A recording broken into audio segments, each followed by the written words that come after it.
गुरु महाराज के दरबार में संगत का स्वागत है। अपना सत्संग शुरू करते हैं।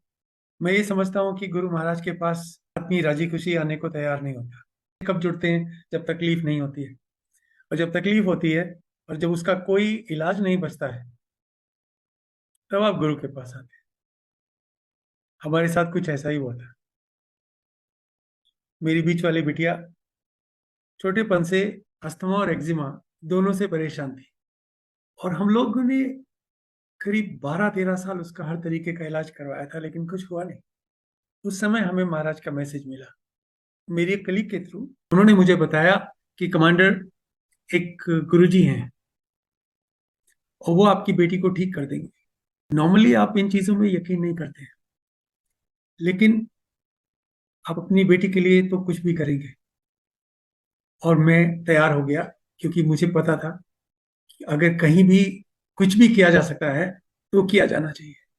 मैंने उसे कहा कि आप मुझे ले चलो जहां भी आपने ले जाना है। उस रात मुझे एक सपना आया कि हम दोनों कहीं गए हैं, और जिस जगह गए हैं वहां पे दरवाजा खुलता है, वो अंदर चली जाती हैं और मुझे फिजिकली रोक के गेट कीपर बोलते हैं, आप अकेले आना, आप किसी के साथ मत आना। दिखावे के लिए मीडियम कोई भी बन जाए, लेकिन आपके और गुरु के बीच में कोई इन्वॉल्व नहीं रहता। मैंने अगले दिन उनको फोन किया और कहा कि भाई, जहां भी आप ले जाने वाले थे, मुझे अकेले जाना होगा। और फिर मैं अपनी आंटी के साथ एम्पायर स्टेट के सामने से निकलते हुए इशारा करके बोला, यहाँ एक गुरु है, वो मेरी बेटी को ठीक कर देंगे, बहुत पावरफुल हैं। 26 जनवरी 2001 को मैं गुड़गांव शिफ्ट हुआ। 18 फरवरी 2001 को मैं गुरु महाराज से मिलने के लिए शाम को घर से निकला। गेट पे पहुंचा तो उन्होंने बताया, आज महाशिवरात्रि है, गुरु जी बड़े मंदिर में मिलेंगे। बड़ा मंदिर कहाँ है?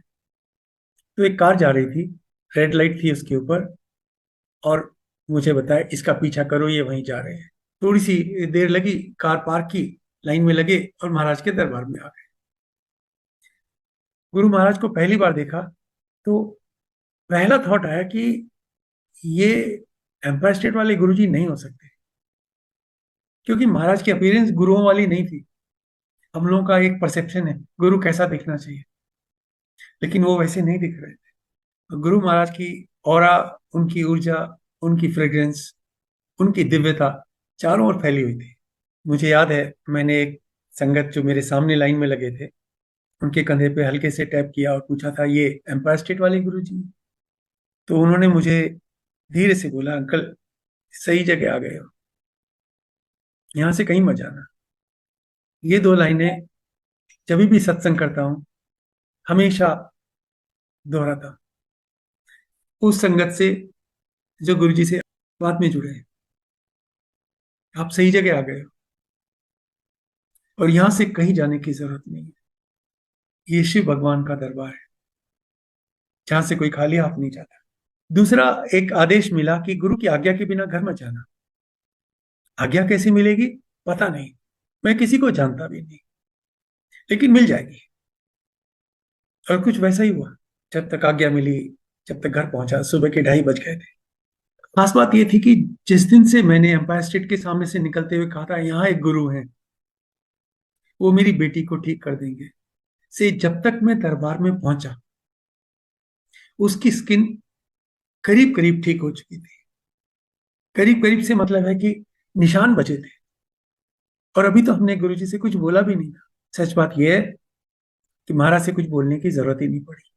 और दूसरी बात यह कि उन्होंने माइंड सेट ऐसा बनाया कि कुछ मांगना ना पड़े। बस हर सैटरडे दरबार में आना जाना शुरू हो गया। 7:30 दरबार खुलता, आप वहां जाते। अगर आप लकी हैं और टाइम से पहुंचे, तो गुरु महाराज आपको किचन के बराबर की कैबिनेट पे बैठे मिलते। स्पोर्ट शूज, ट्राउजर्स और हाफ स्लीव की टी शर्ट। कभी महाराज एम्पायर स्टेट में अंदर ही थोड़ी वॉक कर लेते थे, कभी बाहर से वॉक करके आते।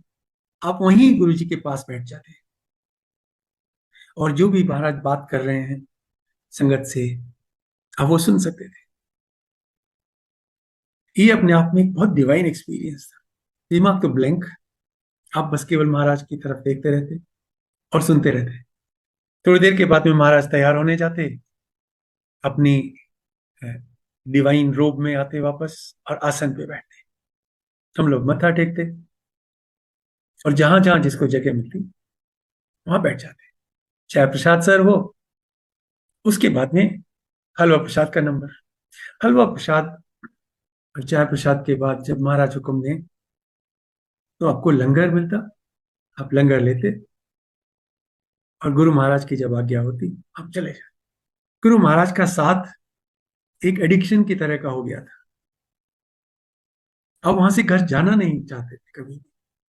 इसलिए एक तरीके से कहूं तो आपको वहां से फोर्स किया जाता। दिल्ली वाले घर चलो, गुड़गांव वाले जाओ, नोएडा वाले चले जाओ, या नाम से फलाने चले जाओ। तो जब तक आपका नाम ना बुलाया जाए आप मानते ही नहीं थे कि ये जाने के लिए जिसे कहा जा रहा है उसमें मैं भी शामिल हूँ। एक दो बार ऐसा हुआ कि जब गुड़गांव वालों का जाने का नंबर आया तो मैं बाहर जाके और थोड़ी स्मार्टनेस दिखा के वापस आने की कोशिश भी करता। और वो इस तरह से कि जैसे आप किचन की तरफ से अगर घुस के आ जाएं तो महाराज के दरबार जहाँ आसन है और आप जहाँ खड़े उसके बीच में एक छोटा सा पिलर होता था। तो आप उस पिलर की शेडो में अगर खड़े हो जाएं तो आपको लगेगा गुरु जी को आप दिख नहीं रहे हैं, तो आप यहाँ चुपके से बैठ सकते हैं। ये काम मैंने 2 बार किया, और दोनों बार हुआ ऐसा कि मैंने अपने घुटने ही मोड़े थे कि महाराज की वहीं से आवाज आई, कमांडर घर जाओ। आप हमेशा पकड़े जाते, क्योंकि गुरु को सब पता है, आदेश हो गया तो हो गया। और फिर हम ऐसे गायब होते जैसे हमने ना कुछ सुना ना किसी ने कुछ कहा। और ये एक बड़ा प्यारा सा एक संबंध बन गया कि आपका महाराज के पास आना, उस दिव्य आभा को, ऑरा को एब्जॉर्ब करना, लंगर लेना, और गुरु महाराज की ब्लेसिंग्स के साथ में अपने घर को जाना। और ये काम केवल मैंने शुरू किया था, मेरी आंटी अभी उसमें शामिल नहीं थी, क्योंकि उन्हें नहीं लगता था कि मैं कोई ढंग का काम कर रहा हूं। और ये बात सच है।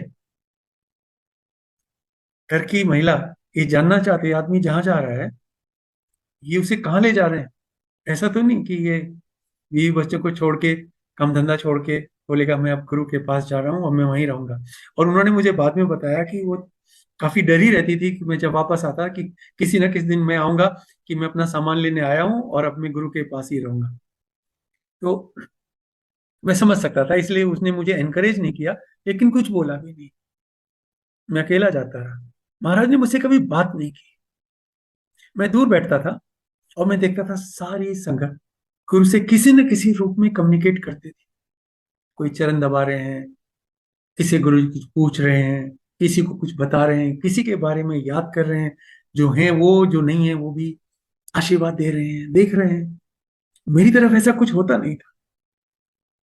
तो समय के साथ मुझे एक फील आई कि शायद मैं डिजर्व नहीं करता इधर रहना। ये लोग जो यहाँ हैं, जो गुरु की सेवा में हैं, ये अलग लेवल के हैं, और मैं शायद उस लायक नहीं। इसलिए मैं कभी कुछ भी गड़बड़ नहीं करता था। ऐसा नहीं होना चाहिए कि मेरी कोई गलती पकड़ी जाए तो मुझे यहाँ से बाहर कर दिया जाए।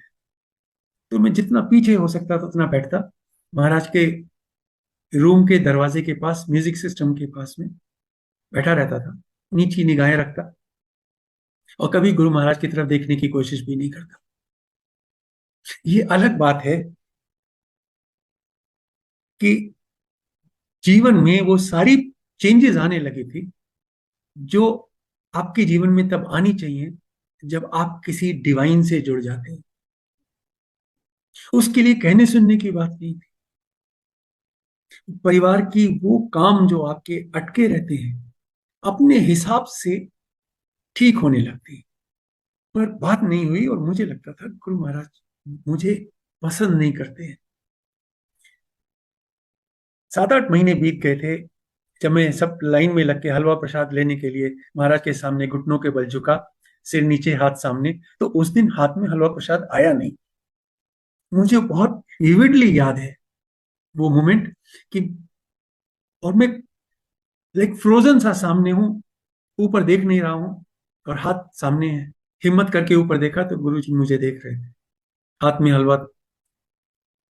और जैसे ही मैंने ऊपर देखा, महाराज मुस्कुराए और पूछा क्या नाम है तेरा। पहला थॉट तो ये आया कि हलवा नहीं मिलने वाला है और अब शायद तुम्हें बोलेंगे जाओ यहाँ से। और वो थोड़े स्माइल कर रहे थे, इसलिए इतना डर नहीं लगा। मैंने उन्हें बताया, गुरुजी मेरा नाम राजकुमार है, क्या करता है। मैंने बोला, गुरुजी मैं फौज में कमांडर था, रिटायर हो गया। महाराज ने मेरे हाथ में हलवा रखा और बोले आ जाया कर। जैसे मैं खड़ा हुआ, एक तो गुरुजी ने पंजाबी में बोला तो अपने को आती नहीं थी, और मैं बाहर की तरफ जाने लगा तो एक संगत जो साइड में खड़ी थी, उन्होंने मुझे बोला, कमांडर कॉन्ग्रेचुलेशंस, आपका एडमिशन हो गया है।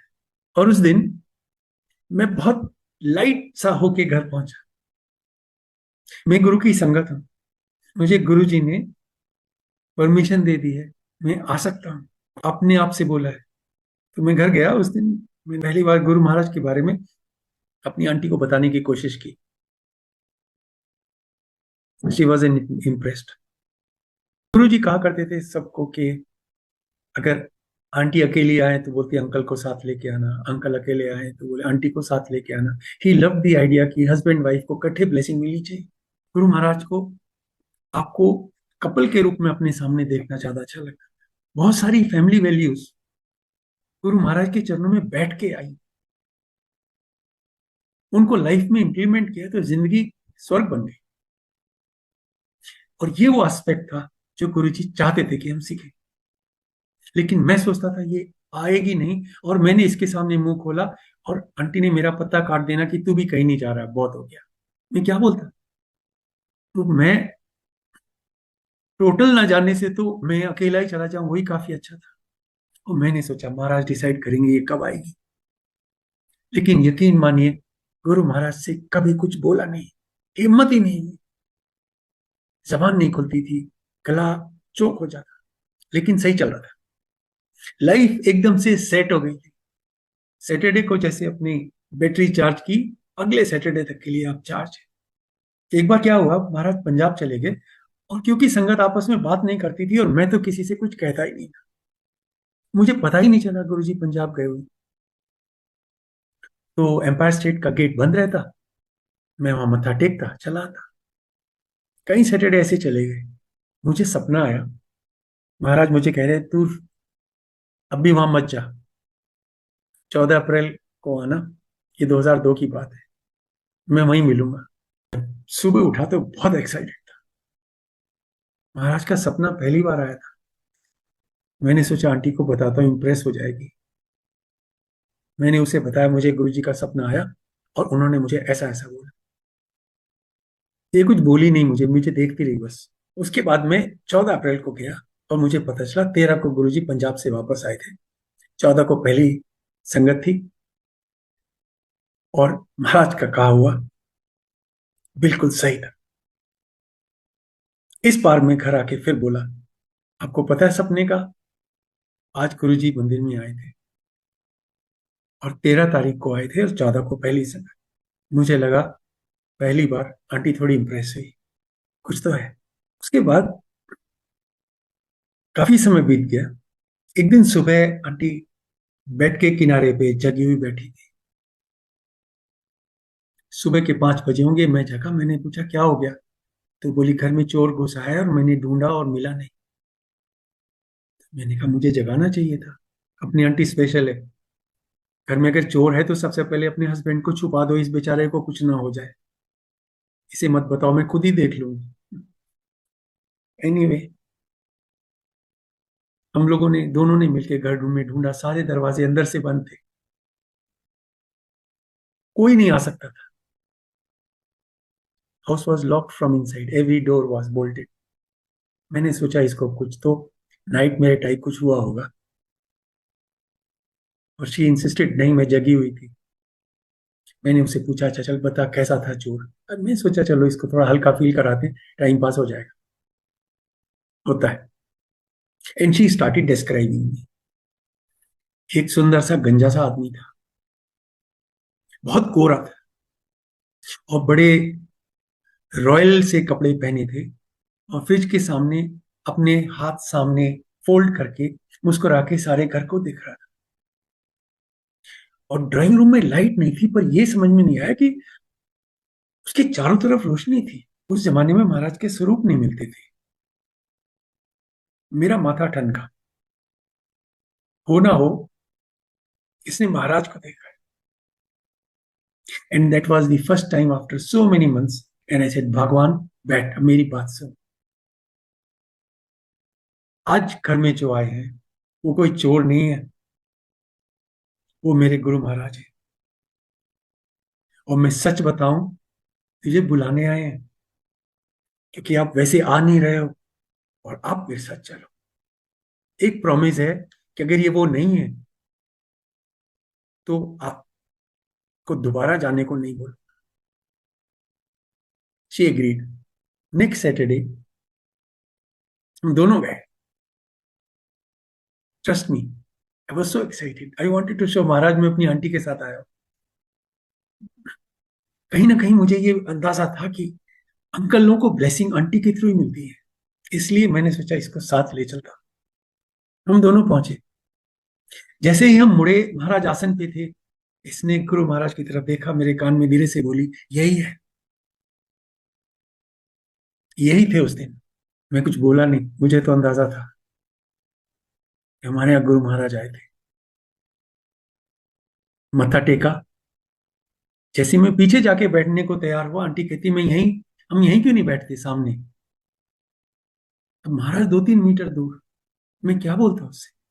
मैंने धीरे से कहा, अपन लोग के लिए पीछे की जगह ठीक है, जो लोग यहाँ बैठते हैं वो अलग तरफ के भक्त होते हैं, वो डिवोटीज होते हैं, अपन लोग ऐसे ही हैं, चल पीछे बैठेंगे। आंटी बोली, नहीं मैं तो आगे बैठू। या तो आ नहीं रही थी या पीछे नहीं बैठ रही। ठीक, मैंने धीरे से बोला, ठीक है आप यहाँ बैठो, मैं पीछे जाके बैठता हूँ। आंटी सामने बैठी, मैं पीछे बैठा। बाद में मुझे पता चला आंटी ने गुरु महाराज को कई बार देखने की कोशिश की, आई कांटेक्ट बनाने की कोशिश की। कौन करता है, लेकिन अब आंटी जाने।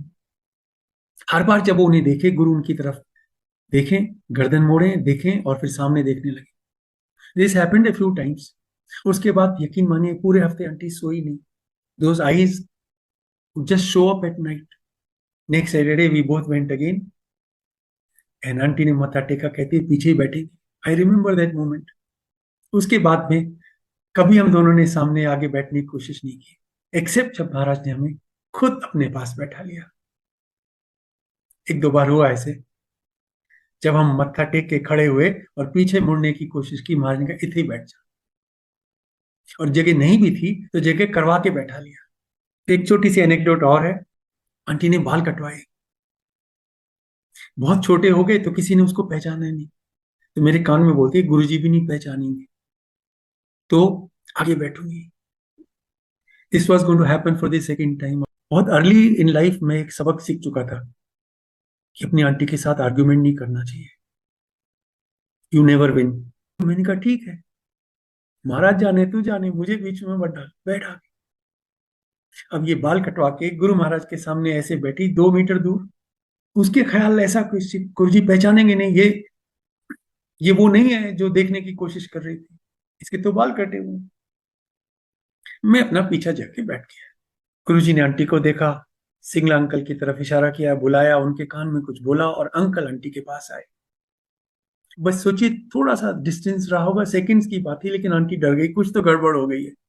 और अंकल ने कहा, आंटी कॉन्ग्रेचुलेशंस, आपका तो डायरेक्ट कॉलेज में एडमिशन हो गया। और आंटी ने उनकी तरफ जैसे क्वेश्चन मार्क की तरह से देखा, क्या हो गया।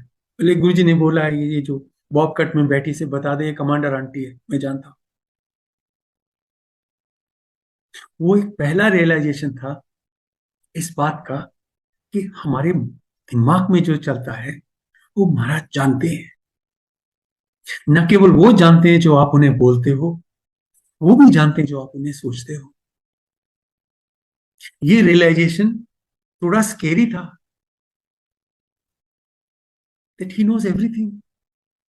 बट ज्यादा देर नहीं लगी इस यूज टू होने में, कि महाराज अगर आपको वो अच्छा नहीं लगता जो हम सोचते हैं, तो आपके लिए इतनी बड़ी बात नहीं है, आप वैसे बना दीजिए कि हम वो सोचें जो आप चाहते हैं। जब कंट्रोल ही आपका हो गया, तो भाई क्या हमारा सोचना और क्या हमारा करना। जब हम खुद गुरु महाराज के हैं, तो न केवल हम, ये शरीर महाराज का है, ये आत्मा महाराज की है। Without Maharaj we are nobody. और जब कुछ है ही नहीं, तो क्या अच्छा क्या बुरा, क्या अपना क्या पराया, जो है महाराज का है, संभालो। हम तो आ गए। संगत को गलत फहमी है कि कमांडर अंकल अच्छे से सत्संग कर लेते हैं तो ये ज्ञानी भी हैं, ऐसा कुछ नहीं। तो मुझसे पूछेंगे अंकल सरेंडर कैसे होता है। मैंने एक आंटी से बोला, आंटी जिस दिन मुझे पता चल जाएगा बताऊंगा, मैं खुद अपने चक्कर में पड़ा हुआ हूँ, आपको क्या बताऊंगा। लेकिन ऐसा ही कुछ होता होगा, और सबका अपना अपना होगा। क्योंकि इसीलिए तो महाराज ने कहा ना, मेरे साथ डायरेक्ट कनेक्शन जोड़ो। क्योंकि जो एक के लिए एप्लीकेबल है दूसरे के लिए ना हो, इसलिए पूछने से कोई भला नहीं होने वाला है। यही बात है। गुरु से जुड़ने की जो फीलिंग है ना, वो बता ही नहीं जा सकती। सत्संग से ये एश्योरेंस हो सकती है, फिर इसको स्वाद आया है तो मुझे भी आएगा महाराज, मैं भी लाइन में हूँ। गुरु से डायरेक्ट जुड़ना जरूरी है। ये बात बहुत स्ट्रांगली एम्फेसाइज करना चाहता हूँ। आपको कोई गुरु से जोड़ नहीं सकता, कितना भी ज्ञानी हो, कितना भी भगत हो, कितना गुरु महाराज से जुड़ा हो, वो नहीं जोड़ सकता। सुनो सबकी, इज्जत सबकी करो, संगत है, गुरु महाराज की संगत है, रिस्पेक्टेड है, मगर गुरु तो गुरु है। जुड़ना महाराज से है और किसी से नहीं। मेरे कलीग थे, फ्रेंड थे, 20 साल के मित्र, उनका प्रमोशन नहीं हो रहा था, मिनिस्ट्री ऑफ फाइनेंस में थे। और मुझसे बोले कि राजकुमार, किसी को जानता है यार, मेरा खुद का मिनिस्टर मेरी फाइल पे बैठा है। तो मैंने कहा जानता तो हूं, मेरे साथ चल। ही कुडंट बिलीव, मैं उसे महाराज के पास ले आया। मैंने कहा यहाँ मत्था टेक ले, सारी फाइलें क्लियर हो जाती हैं। एक बात बताओ, हमारी महाराज सुने ना सुने, अगर किसी को लेके गए ना, तो इज्जत रख लेते थे। सो मैंने महाराज को बताने की कोशिश की कि ये कौन है। सो अब सोचो, he did not let me complete my sentence. तो उसका वकील है, नहीं महाराज, पीछे बैठ जा। और फिर उसके साथ डायरेक्ट गुरु जी ने बात की, 15 दिन में उसका प्रमोशन हो गया। महाराज ने उसको बोला 31 दिसंबर को बड़े मंदिर में आना। रिक्वेस्ट करने के 15 दिन के अंदर सारा काम हो गया, मगर वो महाराज के पास आई नहीं। काम हो गया, जुड़ाव नहीं। दोनों चीजें बड़ी अलग अलग हैं। इसलिए गुरु के पास जाने से काम हो जाए और आप गुरु से जुड़ जाए में थोड़ा फर्क है। ये भाई साहब नहीं आए और कभी नहीं आए उसके। और मैं समझ गया, काम कर दिया महाराज ने, भगत को डिसअपॉइंट नहीं किया, लेकिन उसको चलता किया। गुरु से जुड़े और गुरु के लिए प्यार नहीं आया, मतलब महाराज ने पता काट दिया। Thank you so much. इसलिए कहता हूं महाराज से डायरेक्ट जुड़े। गुरु महाराज से जब हम ट्रेवल करते थे तो आशीर्वाद लेते, हमेशा आज्ञा लेके जाते। ये एक रूटीन था और बहुत बढ़िया रूटीन, बिकॉज एक गुरु महाराज से बोलने की एक एक्सक्यूज हो जाती थी। अदरवाइज तो मत्था टेका, नीचे सिर किया, बाहर। और सडनली आपको गुरु से कुछ कहने के जैसे, ये एक ऑथराइज कम्युनिकेशन है जो आप कर सकते हैं, ये अप्रूव्ड है, आपको डरने की जरूरत नहीं है। एंड गुरु जी खुश होते। वैसे ही जैसे आपके बच्चे जब आपके पास आके कहते पापा मैं ये, पापा मैं वो, मैं पास हो गए, मेरे इतने नंबर आए, एंड सो ऑन, ये जस्ट थ्रिल, मेरे बच्चे कितना अच्छा कर रहे हैं। महाराज हमारे माई बाप है, माँ है, पिताजी हैं, घर के बड़े हैं, भगवान है, लेकिन हमारे अपने बड़े हैं। ऐसे मौके पे जब मैं जा रहा था, तो यूएस जा रहा था, गुरु महाराज से आज्ञा ली, महाराज आपके आशीर्वाद से अमेरिका जा रहा हूँ, आज्ञा दें प्लीज। आंटी पीछे खड़ी थी, आंटी की तरफ इशारा करके बोले इसे ले गया तू। अब मैं काम पे जाता था, मैं आंटी को कहाँ ले जाता। तो मैं कुछ बोला नहीं, मैं तो समझ गया था कि पकड़ा गया। लेकिन आंटी ने फौरन बोला गुरुजी मुझे नहीं ले जाते। तो महाराज ने मेरी तरफ देख के कहा ले जाना, फिर क्या हुआ, ले जाओ उसे भी। मैंने हाथ जोड़े और मैंने कहा जी गुरुजी। और क्या कहता। फिर आंटी की तरफ देख के कहते हैं ये तुझे लेके जाएगा, और हम दोनों चले गए। पर मैं तो जा ही रहा था, आंटी का तो वीजा भी नहीं हुआ था, मैं कैसे ले जाता। फिर मैंने सोचा ठीक है, महाराज ने बोल दिया, आंटी का दिल रख दिया, मैं काम करके आता हूँ, बात आई गई होगी। अमेरिका से वापस आके मैंने माथा टेका, और कुछ नहीं। आंटी को पूछते हैं तुझे ले गया था। आंटी ने बोला नहीं गुरुजी। मुझे देख के बोले, and this time in a very stern voice, ले जाना फिर, क्यों यार, लेके जा। मैं डर गया, गलती हो गई, चोरी पकड़ी गई। मैंने बोला जी महाराज लेके जाऊंगा, इस बार लेके जाऊंगा। And then guruji turn to aunty, ये इस बार तुझे लेकर जाएगा। ये बात अर्ली 2007 की थी। मेरी जब अगली ट्रिप आई वो सितंबर 2007 हो गया था। महाराज चोला छोड़ चुके थे। जाने से पहले समाधि के सामने हाथ जोड़े मैंने, महाराज आंटी को लेके जा रहा, आज्ञा चाहिए। और फिर 4 दिन की ट्रिप थी, लेकिन मैंने कहा मुझे नहीं पता क्या है, मगर आप साथ जा रहे हो। हम बस गए और आए, और महाराज के सामने बेसिकली यही बोला कि महाराज आदेश का पालन हुआ। आंटी को अमेरिका लेके गया था। I could sense Maharaj was happy. इसी तरीके से एक बार मैंने 2 लॉकेट बनवाए महाराज के स्वरूप के साथ, और ये 2006 की बात है, एंड 2006। महाराज के पास में उनको लेके गया ब्लेस कराने के लिए। महाराज ने हाथ में लिया और बोले किस किस के हैं। मैंने कहा गुरु जी एक मेरा है और एक मेरे दामाद का है। तो आंटी की तरफ इशारा करके बोले और आंटी का। मैं फिर पकड़ा गया था। आंटी का तो लॉकेट हमने सोचा ही नहीं। अब मैं सिर नीचे को रखे मुंह ऊपर को देखा ही नहीं। तो महाराज ने उसके बाद कुछ नहीं बोला, समझ गए मैसेज जा चुका है, और मैंने कुछ नहीं बोला। लेकिन प्रेस करके जो लॉकेट वापस मिले, मैंने आंटी से बोला तेरे भी जब तक नहीं बनेंगे तब तक मैं इन्हें नहीं पहनूंगा। 4 और बने, 3 बेटियों के, एक आंटी का।